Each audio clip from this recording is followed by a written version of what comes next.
Welcome to Library Seminars, a NOAA Central Library educational platform for the presentation of research and ideas in support of the National Oceanic and Atmospheric Administration's mission. Today's presentation is the third in a four-part series sponsored by NOAA's Office of Performance, Risk, and Social Science that focuses on climate equity and environmental justice.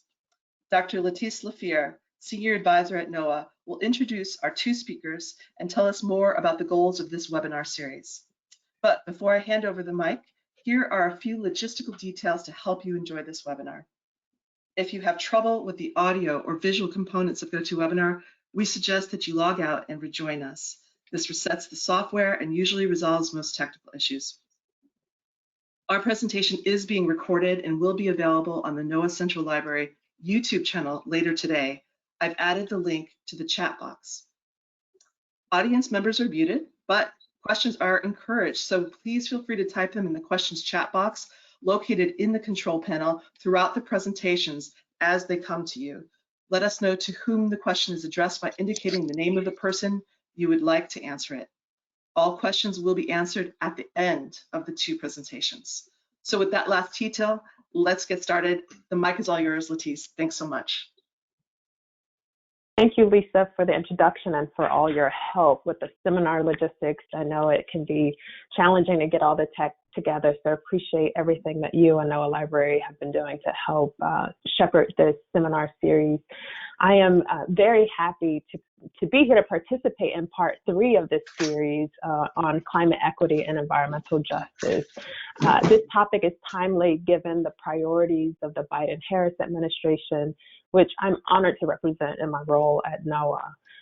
In January, President Biden signed an executive order on advancing racial equity and support for underserved communities, calling for federal agencies to assess whether underserved communities and their members face systemic barriers in accessing the agency's services. NOAA has completed our initial equity assessment, and now we're getting to work. We're beginning to develop a plan for addressing the barriers we found in specific programs, but also thinking about how we can address those barriers across the agency. And that includes by working closely with the Department of Commerce.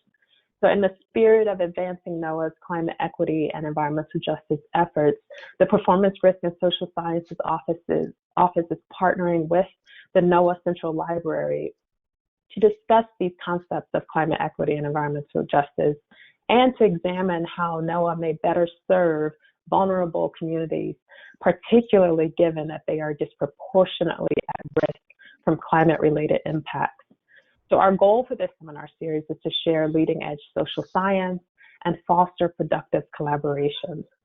Related, I do want to take a moment to announce the We Are NOAA Week on July 26th through the 30th. Some of you might have already seen the all-hands email this morning from our new NOAA administrator, Dr. Rick Spinrad. The week will highlight NOAA services and underrepresented voices aimed at advancing diversity, equity, inclusion, and belonging, both internally across our workforce and externally across the communities we serve.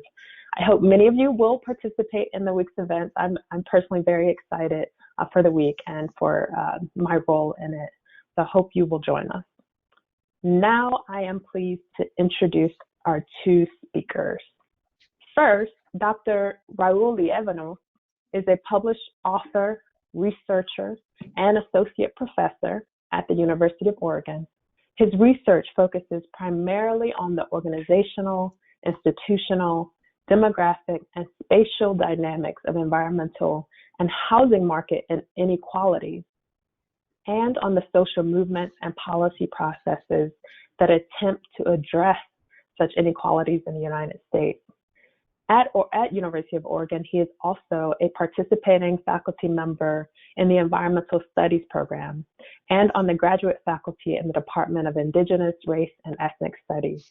He teaches primarily in the areas of social theory, environment, health, and risk, community and urban sociology, race, ethnicity, and immigration, and spatial analysis. His most recent scholarly works include a co-edited special issue in the Cambridge Journal of Regions, Economy, and Society that advance research on the institutional and sociospatial factors that create unequal risks to people and places from climate change.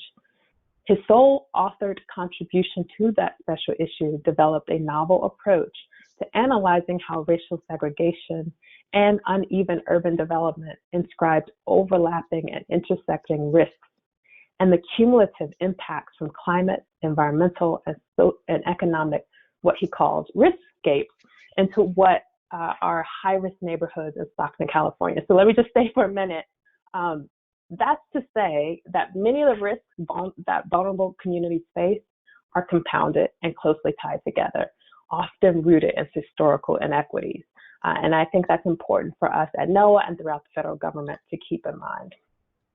So Dr. Liévanos earned his BA in sociology from Fresno State University and a PhD in sociology from the University of California, Davis. And just looking forward to hearing what you will share with this community.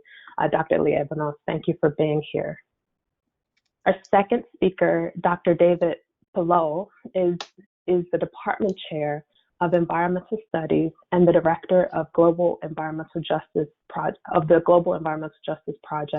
at UC Santa Barbara, where he teaches courses on social change movements, environmental justice, human-animal conflicts, sustainability, and social inequality.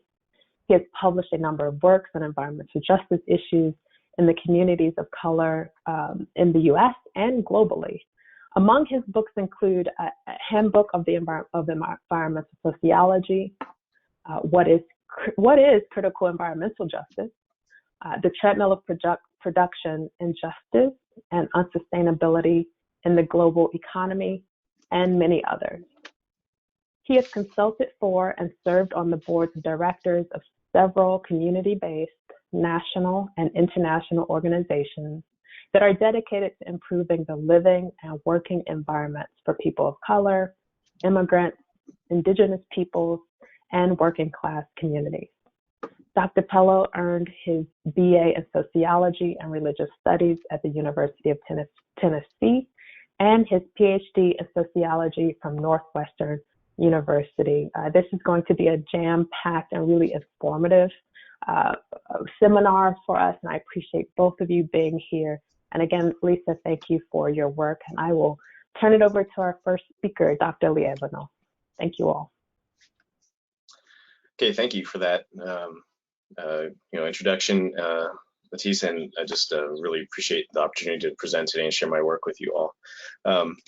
So I have quite a few things to go through, so I'm going to go through some of these slides quickly, and then any questions you may have, feel free to pose those, and we can discuss them after the presentation. Before starting off, just want to acknowledge where I am right now in my office at the University of Oregon. It's located on the Kalapuya, the traditional indigenous homeland of the dispossessed Kalapuya people, following the treaties of 1851 and 1855.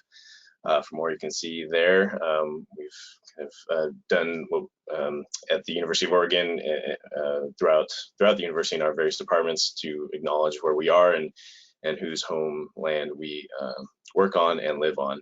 So I'm doing that here, and you can see more at that link.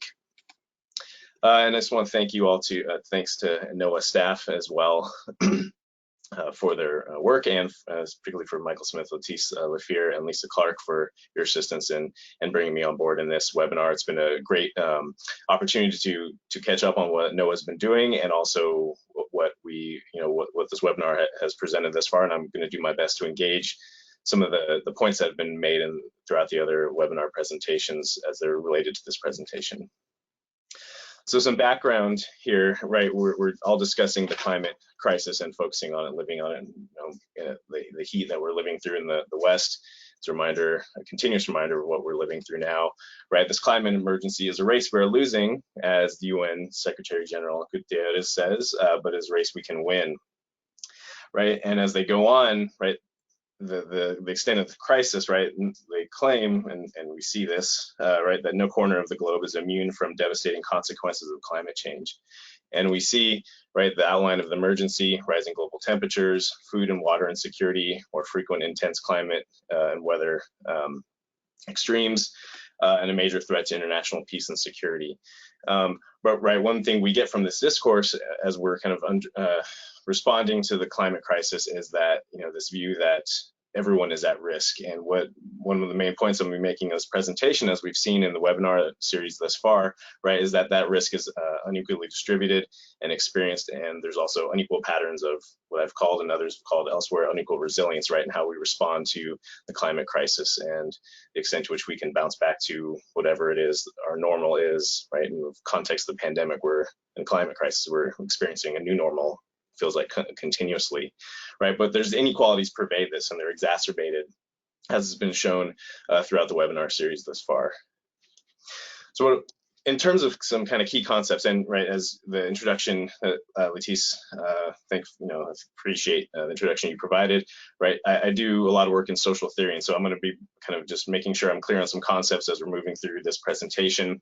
Right, so when we're talking about risk here, right, we're talking about the threat of loss, right? And as sociologists, when we're thinking about risk, and this stems from work about Scott Elliott and James Frickel, amongst others, is that, right, that can be quite an abstract concept. And so as I move through the presentation and go into the empirical details of it, I'm going to focus on the hazards that, as Elliott and Frickel say, precondition risk, right? That the threats come from hazards. But also, as we'll point out, right, and Susan Cutter talked about this in her presentation as well, right, social vulnerability. Right, and sociologists kind of, I've given you a definition here from Ulrich Beck, a European social theorist, right, a cumulative concept that includes the means and possibilities available to individuals, societies, or whole populations to cope or not with risks, right, these unknown unknowns, and the social uncertainties that mark their lives. But as Professor Cutter noted in her presentation, right, also refers to social disparities and disaster impacts, preparedness, response, and recovery. And you got an illustration of how that's operationalized in that social vulnerability index. What I'm going to argue, or kind of a theme that's going to be present throughout this presentation, is that while that social vulnerability index approach, and we've seen it in its usefulness in mapping, right, provides us with this composite measure of vulnerability, right, of these inequalities in risk and ability to respond. But what I'm going to focus on here is that aggregate kind of measure can obscure to some extent the way in which, as I'll argue, race, class, and other axes of social differentiation, right, really mark these, what I call these riskscapes, as we'll go forward, right, and how these hazards are distributed, who bears the brunt of them. And so I'm going to take a step back from what you encountered, that social vulnerability index, and attempt to provide more specificity to the vulnerable groups that we're talking about and how they become vulnerable and live in vulnerable neighborhoods. You might have encountered some of this work before, right? As Letise, right, you really well pointed out, right? Ideas of cumulative impact and this kind of compounding of risk and this piling on, right? That vulnerable communities experience. And we've seen this, and I've published elsewhere on cumulative impacts. We've seen that kind of idea in the context of climate change. Lachenko and O'Brien outline this idea of double exposure framework, right? And we'll really kind of expand this to a multiple exposure framework. What's important here is it really highlights these contextual environments, and they're listed, right? Social, economic, political, institutional, and so forth, that precondition risk, right? That concentrate these hazards. As they focus on global environmental change and globalization, I'm focusing on the different types of risks and hazards that get concentrated, right? And what's important is that these create pathways of exposure to separate and interacting stressors, as they emphasize, right? And these combined exposures can exacerbate pre-existing inequalities and vulnerabilities and rates of change, and openings for responding positively to change. So I'm going to attempt to elaborate on that in this presentation. And the associated work that was referenced in my introduction to the special issue, I co-edited and contributed a solo author article in the Cambridge Journal of Regions, Economy, and Society. What we do in that is to try to chart an alternative critical social science approach to thinking about, the socio-spatial challenges of climate change. And we define riskscapes as those that encompass different viewpoints on the threats of loss across space, time, individuals, and collectivities.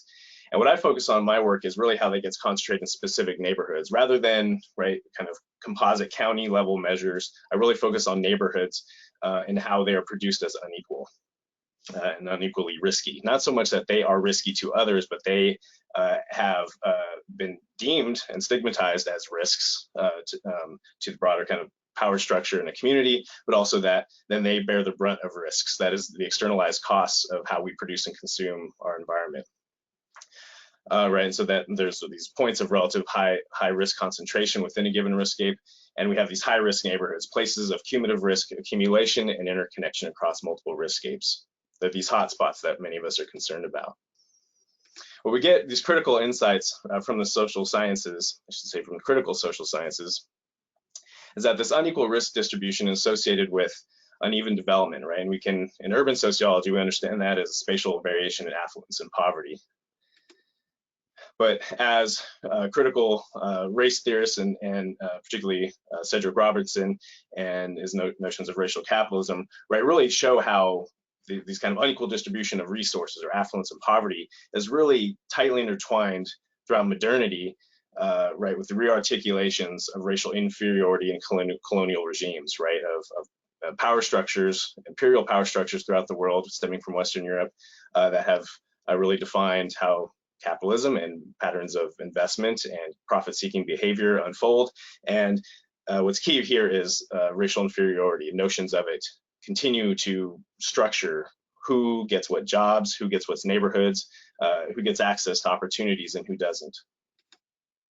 And we see that in the United States, and I focus mostly in my work in California. We see institutionalized racial and spatial hierarchies, right, where there's this ongoing project of erasure of indigenous lands and people that comes from the settler society that we live in, and especially, you know, it's been well documented in California. The devaluation, segregation, and the unequal poisoning of Black, Latinx, and Asian bodies in urban industrial space is well documented. We can talk more about references after, but we see these kind of hierarchies unfold. And on average, right, that environmental privileges, as my other panelist, esteemed colleague, David Pellow, has articulated, right, are concentrated in and among white bodies in homogeneous spaces. And this will be clear as I go through my case study of Stockton, California.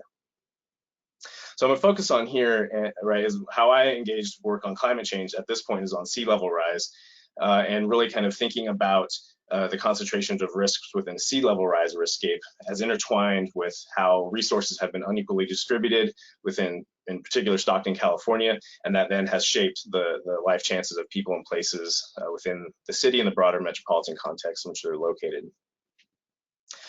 So my research questions: to what extent are climate, environmental, and economic risks similarly concentrated among social groups and physical space within a single metropolitan area? And I'll kind of unpack some of those notions of risks briefly here in a moment. To what extent are such multiple risk exposures associated with neighborhood level race and class composition in urban development? So in kind of thinking about how we operationalize these ideas of risk, I developed this idea of a sea level rise riskscape, right, which is the spatial variation in human vulnerability and sea level rise exposure, right. And so in this way, you're kind of it's kind of an operationalization and overlapping to some extent, but more on a neighborhood scale with what Cutter already discussed in her presentation within this webinar series. I also focus on a flood riskscape, right, the spatial variation in human vulnerability and flood exposure risk, and a housing riskscape. The spatial variation in human vulnerability and risk of adverse housing market incorporation and displacement. And what I'll show is that these riskscapes are intersecting and overlapping, and such that the way in which risk is defined and who is deemed as risky investments, right, contributes to kind of adverse market incorporation, right, bringing folks, whether it be through redlining, right, and other kind of biased mortgage provision, right, that they are brought in at an adverse position within the housing market, and then there's threats to displacement for them. But all along the way, what we find in the Stockton case is that that construction of risk within the housing markets, particularly along racial lines, then is intertwined with where flood risks are located, as well as we see in the contemporary context, projected sea level rise exposure. Right, and I argue that the housing riskscape is a key contextual environment that intertwines risk exposures. As I elaborate in my other work, we can talk more later, in a relationally racialized uneven development process. So the Stockton, California case, you know, flood risk and sea level rise exposure risk have been shown to be unequally distributed in Stockton. Stockton was devastated by the 2007-2009 housing crisis and the Great Recession. And there's been research showing that's has high levels of segregation, particularly white Asian segregation.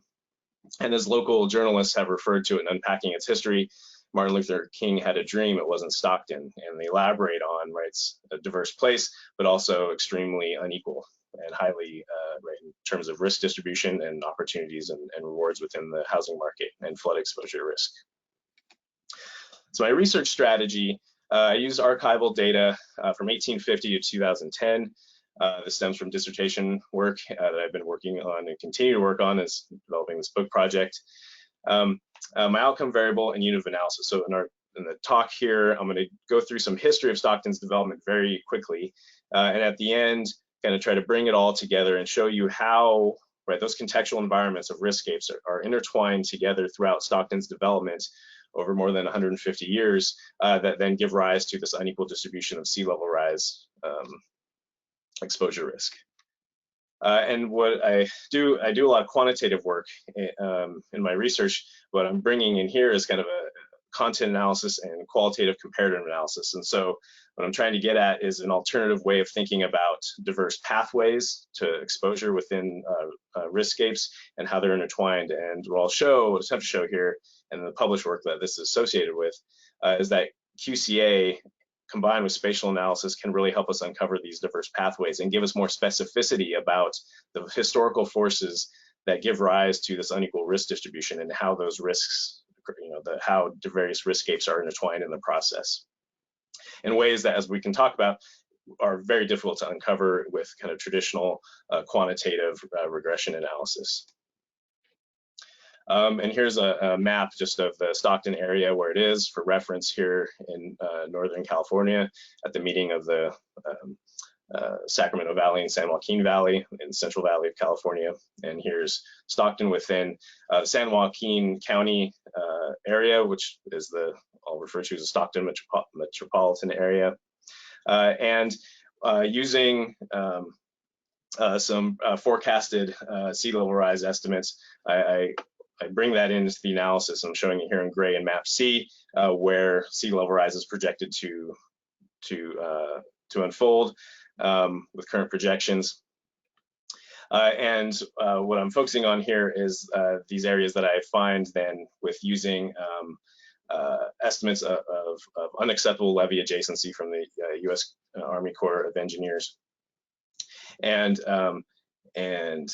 so we put that together, you combined, right, which is key in the sea level rise exposure risk estimates that I'm using, is that, right, they don't take into account unacceptable levees or levee instability. And so it's key here putting together the archival data about where these levees are located. And as I'll talk about them, right, and we can get into this a little bit more, is some of those are deemed as unacceptable or potential failing by 2010 in this study because of encroachments, right, of people building on or otherwise kind of modifying the environment around these levees that make them physically unstable.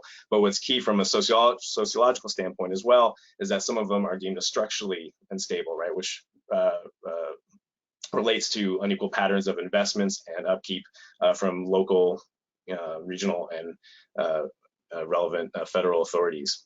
And as I'll show, right, those in the privileged north side of Stockton, you find those unacceptable levees that are brought about from encroachments, right, a development of those lands, improvements for the waterways and all the kind of recreational opportunities that people pursue there, whereas the structurally unstable levees, right, reflecting divestment, are concentrated in the disadvantaged south side. So the results, when we think through then the history, right, and we can go through this again quickly. Stockton built on a process of Indigenous erasure, right, an ongoing process as settler colonial theorists and Indigenous scholars continue to show in various ways throughout the United States and other kind of contexts where a foreign power, right, has settled and colonized the land and taken over in that ongoing process of maintaining that colonial regime. What we see in the Stockton case, right, the lands and lives of many of Stockton's Miwok and Yokut tribal members were taken. the Calaveras River near Stockton, around the northern border, right, gets its name right from skulls, which and a Spanish word for skulls that symbolizes and reflects this history of erasure. And that also becomes an important marker for where more of the privileged, right, on the north side of Calaveras River, privileged white and elite Stocktonians have historically lived and kept people of color and indigenous folks out. So not only is that, right, that process, we see it materially, but it's also symbolically reflected in the naming of the rivers and the boundaries there. And as I've shown, right, you get to the more contemporary context where in the most elite residential neighborhoods near the University of the Pacific in northern Stockton, that those are the ones where we find no American Indians recently. So following that project of indigenous erasure, we go through a history of all the way through then the 1970s of redlining. There's a lot I show on this map. Again, I discuss it in more detail in my prior published work. But really what I'm getting at here, showing the Homeowners Loan Corporation residential security surveys that showed where investment worthiness was concentrated throughout the city, right? And so the first class, and we usually see that as green on these 1930s maps, are located here in the light gray around the University of the Pacific that was cited in the 1930s and became an elite neighborhood, an area within Stockton. The blue being the B areas, the second grade being those that are deemed second grade in terms of investment worthiness, and they were protected from deed restrictions, right? If you've looked at the history of urban development, that's where these racially restrictive covenants have been put in place to block non-white ownership of land. And so that infrastructure was put in place around the University of the Pacific. And as you go away, we get into those that are deemed as third grade or fourth grade being the darker shown here, the D, that were red on these original maps. That's where we get redlining from, where they were divested in and where lax housing regulations and codes were in place. But that's also the last alternative that people of color had within Stockton, and some even Southeast European Asian immigrants, Italians and others, were forced, right, to live within this housing market because they were deemed as investment risks. So we see this then a crystallization of what had been ongoing all the way back to the 19-teens of marking people of color and Southeast European immigrants as investment risks within the housing market. What we find as we go forward is that is also then there's also severe flood risks and lack of infrastructure and flood protections within those redlined areas. So we see, right, those intertwining of housing market risks, those are deemed as risky investments, as well as the hazards that are concentrated with lack of flood protections, which translates to contemporary context in Stockton, where flood protections have been disabled or underkept, and then preconditions, right, the sea level rise exposure risk we see future. We got some glimpse of this in the 1950s, where a major flood I talk about in my research had been concentrated in South Stockton and really devastating, kind of not a one-to-one correspondence, but you find that, as I'm showing here on the map in my published work, that this 1955 Christmas flood had been concentrated in the South Side, and the key mechanisms here were urban renewal, right, which has been a continuous focus in contemporary discussions about how to think through, right, how racial segregation, divestment, then in particularly redline neighborhoods that were then subjected to urban renewal and freeway development and other kind of urban redevelopment processes, then continued on that history of racial discrimination and adverse experiences within the housing markets, right? And so flood protections were then paved over in urban renewal processes in those same places that had been redlined. And what that did then, it concentrated floods into South Stockton instead of through the diverting canal and out through the San Joaquin River and out to the San Francisco Bay Area as it was supposed to, right? This flood protection here had been paved over, then devastated those redlined areas. Moving forward then, and I'm getting short on time, so bear with me, I'll move this as quick as I can. Then we see in the 1970s, 2010s, desegregation orders put in place to try to, for finding that the Stockton Unified School District was segregating its schools, busing had been implemented, right? At the same time, we see ongoing patterns of redlining within the housing market. And then that created that then people were fleeing, particularly whites and elites in Stockton and fleeing. And so what I show in my work then is how they were fled the south side, fled the Stockton Unified School District boundary, and that became then a marker for investment risks and also increasing concentration of people of color and low-income folks in Stockton. And then so we see then today, right, the more contemporary context, I should say, in 2010, where high above average percentages of Latinx folks throughout most of Stockton, but also some other kind of flood vulnerable areas are concentrated within Stockton. We see also percent Asian concentrated in the southeast side mostly. Percent Black residents concentrated also within South Stockton, but also throughout the metropolis. And then average median household income, right, below the average within the metropolitan area within Stockton. So in the analysis, I'll skip through this slide. This just shows you right, how I then operationalize this history. And what QCA analysis allows us to do is to then, right, as we kind of find these crisp distinctions between neighborhoods in this case, in their hit the contemporary race and class vulnerability, right? The high Latinx concentration, Asian, Black, and low-income folks, and then how they've been subjected to racialized uneven development and multiple risk exposure, right? The experience of the 1955 flood, were they redlined in the 1970s? Were they within the stigmatized Stockton Unified School District that folks were fleeing as it was desegregating? Did they experience subprime loan concentrations, high subprime loan concentrations, high foreclosures, and what kind of unstable levies were they near? And so in the analysis in the QCA, and we can return to this, in the interest of time, how I show how this is differentiated across the metropolis, but summarizing those results, we find that this kind of recipe, as some folks who use this approach, this risk recipes, right, that we find that these combinations, not necessarily, right, an average regression line where key variables have significant effects on average across the metropolis, we find that there's these diverse recipes of risk concentration. The most consistent, I should say, that recipe that has the most coverage across the cases, as shown here, with covering 50% of the cases that I analyzed, and a unique coverage of about 37.5%, is a combination of high Asian, Black neighborhoods, those that were redlined in the 1970s, had high subprime concentrations, foreclosures, and were near structurally unacceptable levies. And then we see other kind of combinations of these contemporary and historical factors contribute to this risk recipe. And as I show in my work, and again, in the Q&A, we can maybe return to it, I show how that's distinguished across the Stockton metropolitan area, and that can help us understand then the diverse pathways of how these risks are intertwined and associated with contemporary vulnerabilities, and that then precondition sea level rise exposure risk. What I want to do now is turn it over to my colleague David Pellow, who will provide an illuminating discussion for us, and I appreciate the opportunity to go before him, and I'm looking forward to his talk. Thank you for your time. Thank you very much.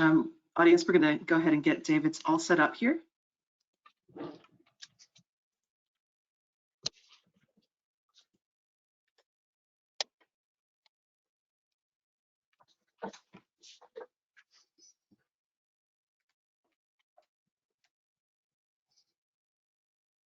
David, let me know if you need any help.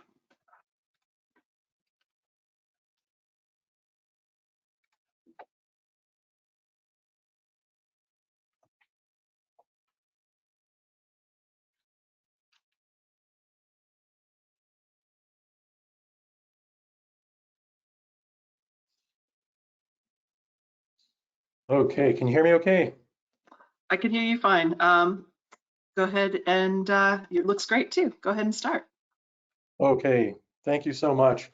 It's a real pleasure to be here today and to share this panel with Dr. Liévanos, and of course, thank you, Dr. LaFeir, Lisa Clark, Michael Smith, And really, really great to be here. I'd like to also begin with a land acknowledgement, just acknowledging that my university, where I live, where I work, where I recreate, is on unceded Indigenous Chumash territory. And so I just am very, very grateful to Chumash leaders and elders for working with me and giving me the opportunity to build relationships of trust and respect between my university and their communities.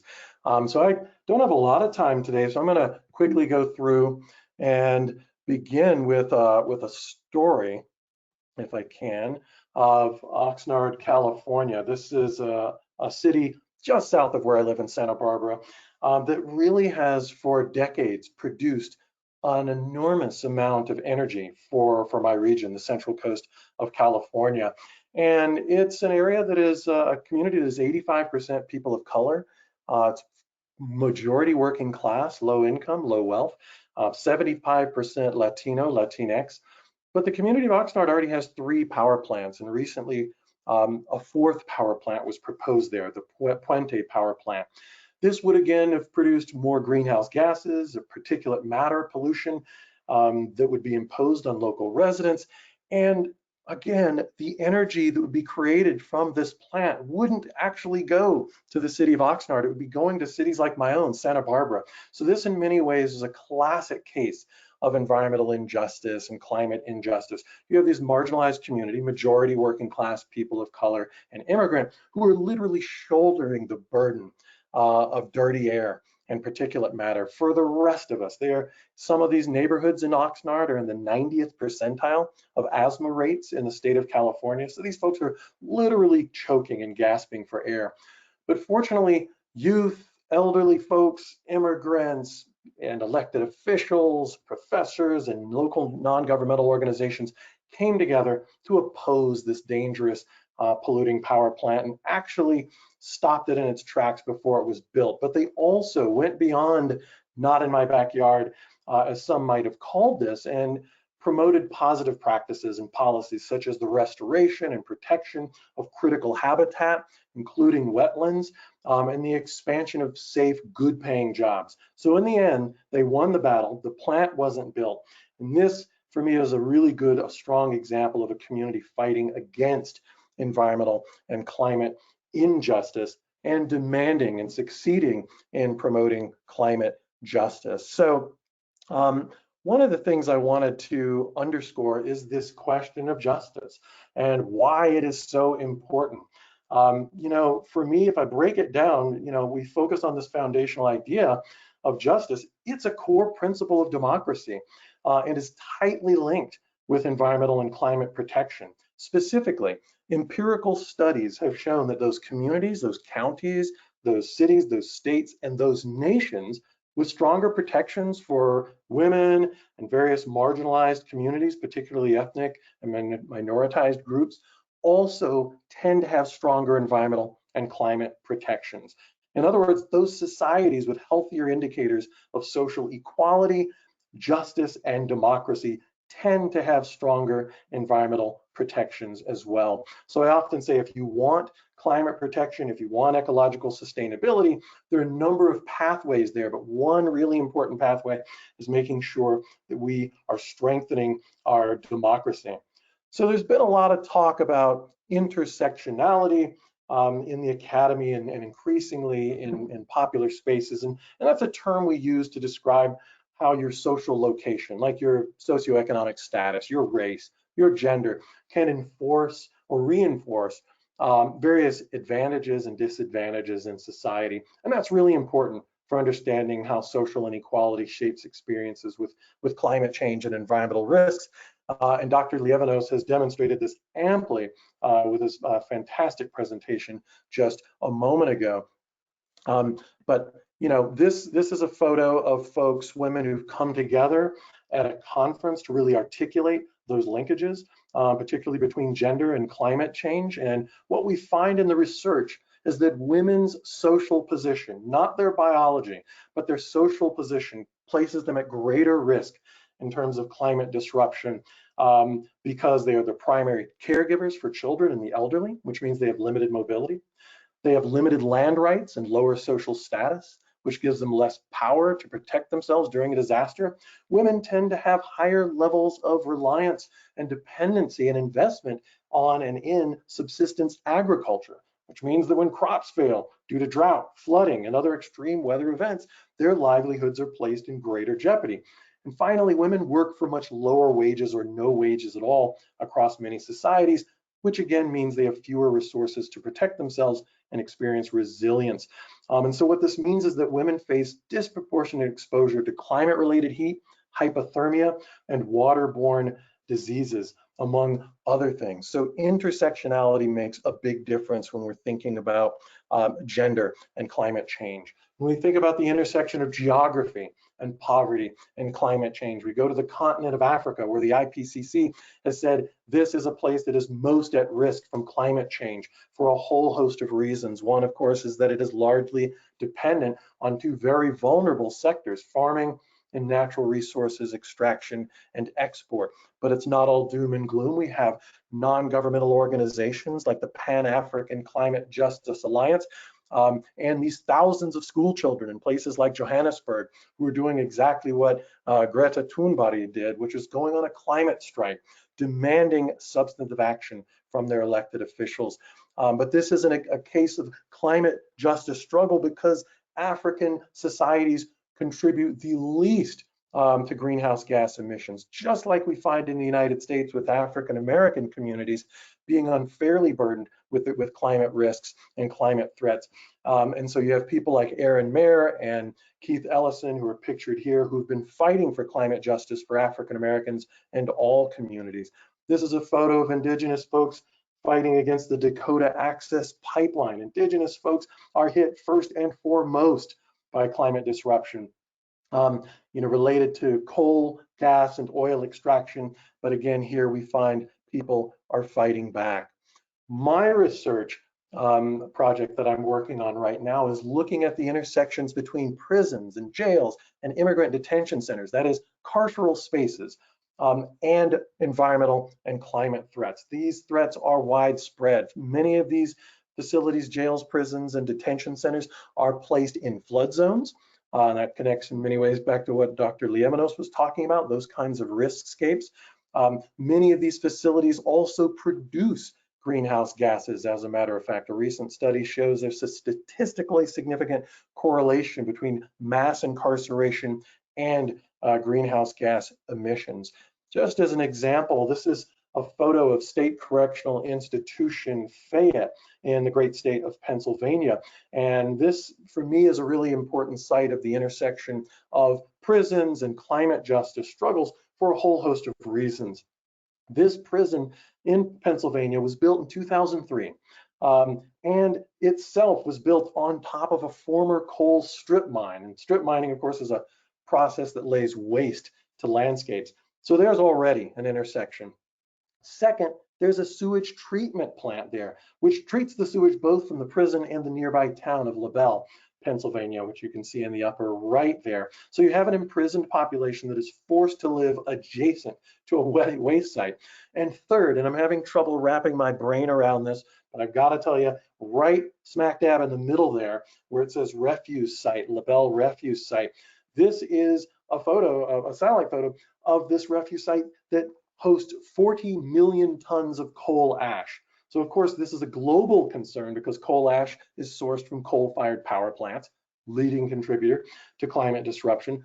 But it's also a micro level concern as well, because the coal ash deeply impacts the health and the bodily well-being of the inmates, the corrections officers, and the people who don't even live in the prison, the people in the nearby town of LaBelle, Pennsylvania.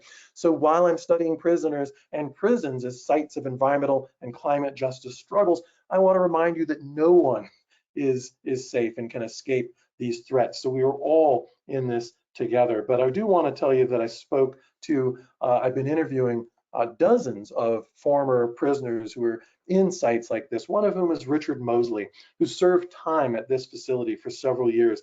And he told me the following, quote, "I arrived at SCI Fayette in 2009, and I was in great health.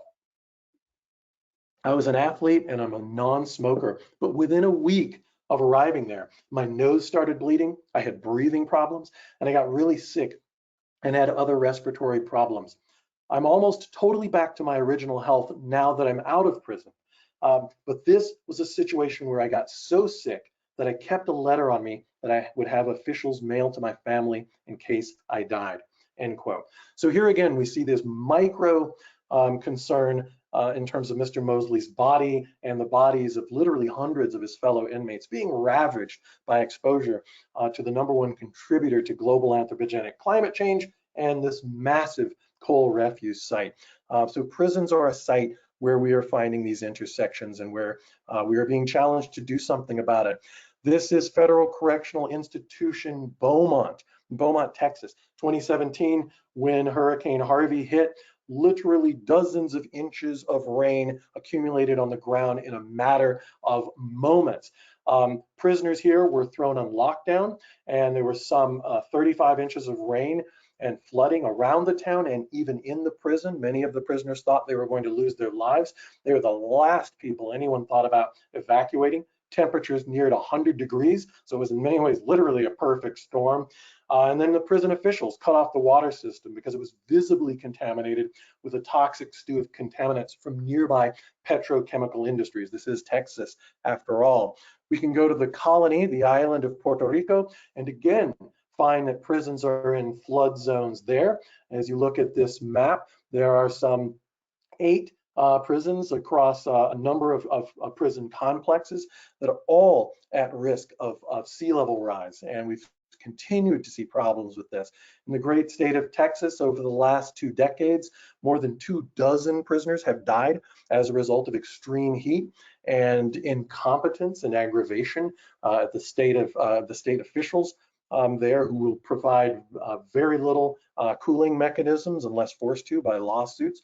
And in the state of California, where I live, a full third of our firefighting workforce is imprisoned, and these folks are being put in extraordinarily dangerous conditions. As we know, the state of California, wildfire season is no longer a season, it's year round. So I want to end on a positive note to talk about what some folks are doing about this.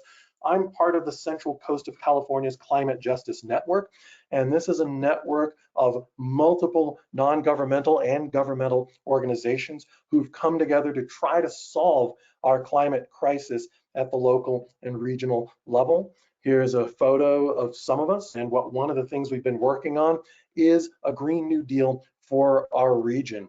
And so we've interviewed and had focus groups with some 400 people in Santa Barbara County, and this is just a bit of a sampling of the swath of humanity that we've brought into this process.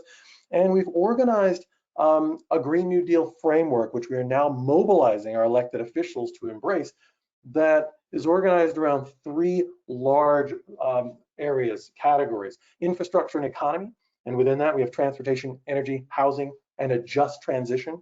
Just transition, of course, is the term we use for making sure that fossil fuel and related workers are not negatively impacted by the transition away from the fossil fuel economy. The second big bucket of frameworks that we are promoting is social justice. And again, this is not your traditional environmentalist framework. We are very much influenced by the Black Lives Matter movement, Indigenous justice movements, and people are very much interested in, as Professor Liévanos talked about, bringing together this intersection of focusing on climate, on pollution, housing, even policing. And we know, looking at this third bullet point, that we can only get there for sure if we strengthen our democratic systems. And so this has been a really invigorating process, and we hope to have a Green New Deal passed in every county in the Central Coast of California by early next year. So to close, my takeaway message, I think the takeaway message of this whole series is probably this: that diversity and equity is not just a box to check, that inequality is perhaps the most important driving force behind our ecological crises. I was reminded the other day that the very first financial supports for the system, the economic system that gave us global anthropogenic climate disruption, came from practices of racial violence, genocide, enslavement, conquest, colonialism. So this is at the root, at the foundation of the work that we have to do. So attention to inequality is really key to addressing the climate crisis and our broader environmental challenges. So I'll end there and say thanks to my fabulous research assistants and turn it back over to you, Dr. LaFeir. Actually, this is Lisa Clark, but thank you so much. This was absolutely fascinating. Let me take the screen for a second. All right, so audience, after these wonderful presentations, we have 5 minutes to answer your questions. So please type them in the questions chat box, which is part of the control panel. And make sure to let us know if you're addressing a particular speaker.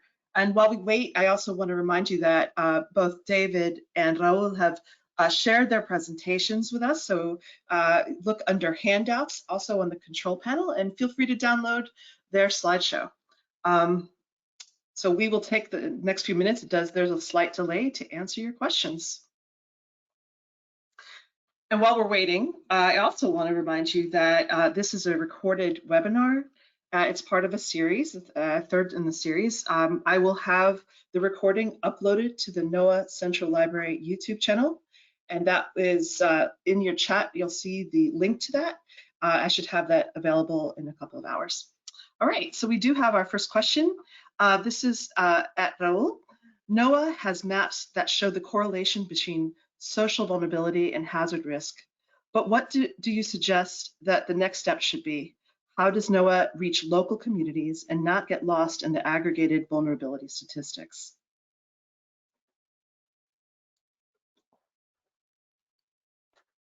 Oh, 1 second, let me unmute you. There you go. Sorry, sorry. No problem.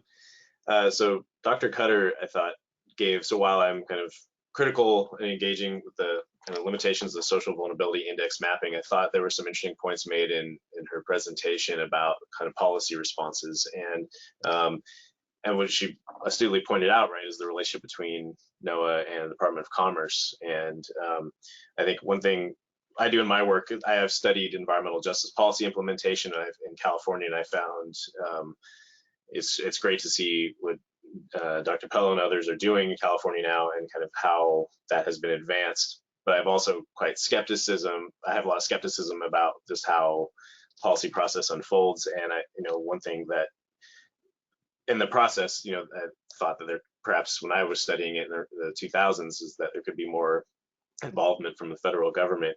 And I thought there were some interesting discussions in Dr. Cutter's presentation, or points made about kind of linking, right, improving social conditions and then risk management. And one thing I found, while the points made were, I thought, fantastic, I'm hoping with what my work is showing is the need to really focus on the housing sector and whatever kind of opportunities there are to, working with local governments is to really think about housing. And, particularly with the eviction crisis and we're seeing housing displacement, we're just scratching the surface, some might say, in the 2000s following the Great Recession. I'm quite concerned about what's already been happening. I live in the Northwest, where we see the houseless population growing and increasing concern about that. And I think that's a key way to really focus on, I would say, engaging with local authorities and affordable housing and other kind of ways to make people more house secure, and also do it in a way that isn't putting them near, concentrating them in these single and overlapping riskscapes. That would be kind of my initial response to that question. Excellent, thank you. David, did you have anything you wanted to add to that question, the answer? I would just say very, very briefly, I would lift up everything Dr. Liévanos said. I would also say that, focusing on case studies and narratives and stories is really, really key. I think it can motivate people to learn and deepen our understanding and comprehension of these issues. It also is another way of reflecting, I think, key empirical findings. And I think Dr. Liévanos' multi-methodological approach does that quite well. And I think the emphasis on stories and narratives can also mobilize policymakers, as we very well know. So that would be my response. Thank you. Oh, thank you very much. This next question, I'm not sure who it's directed at, but I'll read it and one of you guys can decide. It says, I noticed the California Coastal Green New Deal doesn't mention localizing the economy. That is a major strategy for reducing greenhouse gases and keeping profits local. Is it included? Yes, absolutely. And in fact, there's a couple things I would say. One of the things that we are doing with the Green New Deal on the central coast of California is trying to connect the climate crisis with job creation. And so one of the proposals is restoring kelp beds, restoring wildfire affected areas, those sorts of things, even working on decommissioning oil rigs as ways of producing and amplifying local employment, also connecting to the criminal legal system, drawing on what people have done elsewhere. One of the things we are doing is promoting the purging of low-level criminal, quote-unquote, offenders, formerly incarcerated folks' record, so they can get access to renewable energy industries, to sustainable tourism, green tourism, and even the cannabis industry. So these are all parts of the Green New Deal that we are doing in Central Coast of California that I think will help to localize that economy and address the climate crisis. Thank you. We have another question, again, open to either one of you. It says, are you looking at specific policies in the near term that can reduce negative impacts in transition? For example, fees with dividends to lower income people. Dr. Liévanos, do you want to tackle that? I haven't, not sure. I'll have to think more about that one. How about you, David? Oh, sure. Yeah. Well, I mean, I think what I mentioned a moment ago about trying to get low-income folks, particularly folks who are previously incarcerated, giving them access to career pathways and pathways to entrepreneurship would be a great thing. We're also very, very pleased that we were able to, initially we had a ban, trying to ban cash bail in the state of California as part of our Green New Deal, but the Supreme Court back in March actually did that as well. And this is something that we're trying to link again to the localizing of the economy, getting folks out there who are low wealth, low income, involved in green jobs and sustainable industries, and trying to remove those barriers. One other thing that we've seen recently was the state legislature, the assembly, and Gavin Newsom removing those barriers that were in place that were making it difficult for firefighters, formerly imprisoned firefighters, to actually get access to the firefighting industry once they get out of prison. They in many parts of the country, including California, they've been blocked from doing so because they needed EMT, emergency medical technician certification, and that wasn't allowed for folks who had criminal records. So we removed that barrier, and that definitely reflects a policy mechanism to assist low-income folks, particularly folks who have had run-ins with the law, gain access to positive economic and career pathways. So that's probably a partial answer to that question. No, thank you. We have a follow-up question here in regards to our recent question. It just has, how do you think we can engage as federal employees rather than academics?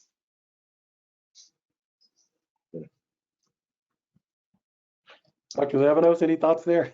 I don't know. That's I think many of the federal employees in this, this meeting might have some far more, I think, nuance to say about that. I'm reminded of a really excellent book by Jill Lindsay Harrison, who looked at, it's called, I think, From the Inside Out, and looked at efforts of EJ staff, environmental justice staffers within an environmental protection agency at the federal level, and then also at the state levels. And it's a fantastic, she's an outstanding scholar. And I think one of the things, a qualitative scholar, and all these interviews and observations she made in these agencies, I think she documents pretty clearly, the constraints on regulatory officials engaging in action. And I think one thing, so I would recommend that book if the NOAA staff hasn't already read that.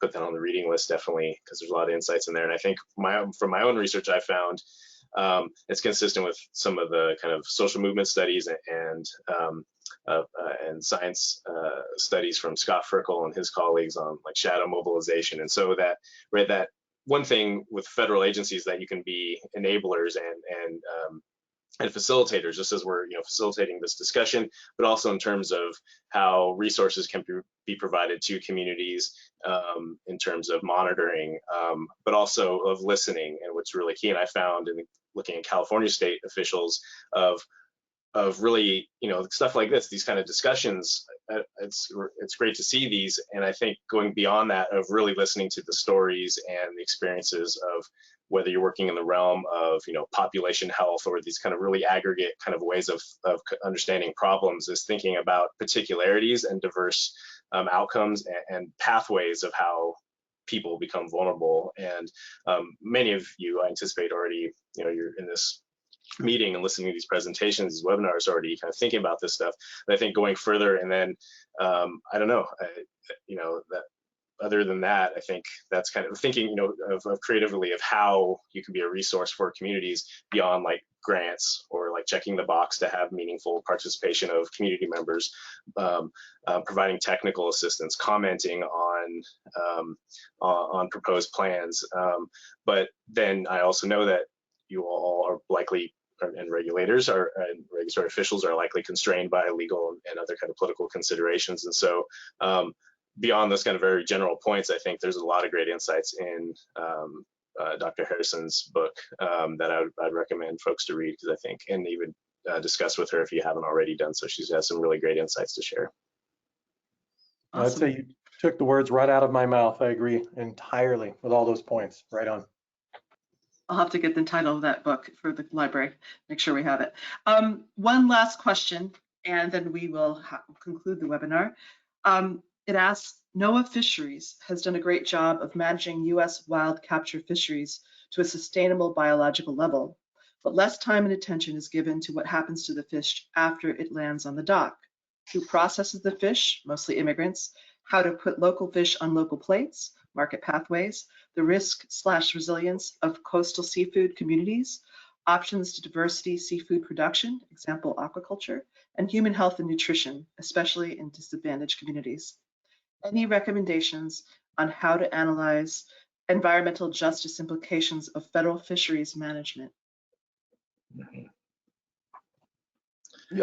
Sure, I would say it's a really important question. I've got a number of colleagues who are doing work in the area of what they are calling marine environmental justice, sort of connecting what's going on in our marine environments with what's happening in our terrestrial environments, and with a focus on equity. And so at UCSB, Santa Barbara, Holly Freilich in the biology department here is doing work on exactly that topic. I also would just turn you on to a lot of the literature on food justice, and our colleagues like Allison Hope Alcon and Julian Eggeman and others who are looking at questions and frameworks and concepts around how people can exercise more control over food systems, production, distribution, consumption. And I think, so food justice and I think food sovereignty, those literatures might be very useful for that important question. Excellent. Well, thank you so much. I want to conclude by thanking both of you for your fantastic presentations today, as well as Michael Spitz and the Office of Performance Risk and Social Science for organizing this important series. And please join us again on August 17th, 2021 from 12 to 1 p.m. Eastern Daytime for the last webinar in this series, Climate Equity and Environmental Justice. Again, the recording will be available later today if you missed the beginning or would like to share it with someone who might be interested in our presentations. NOAA Central Library is very proud to host these presentations, and we love featuring the work of the NOAA community and its partners. So there is a small 5-question survey at the end, and I hope you'll take a moment to answer those questions. Thanks again, David and Raoul. Thank you. Thank you. Have a good day. Thanks.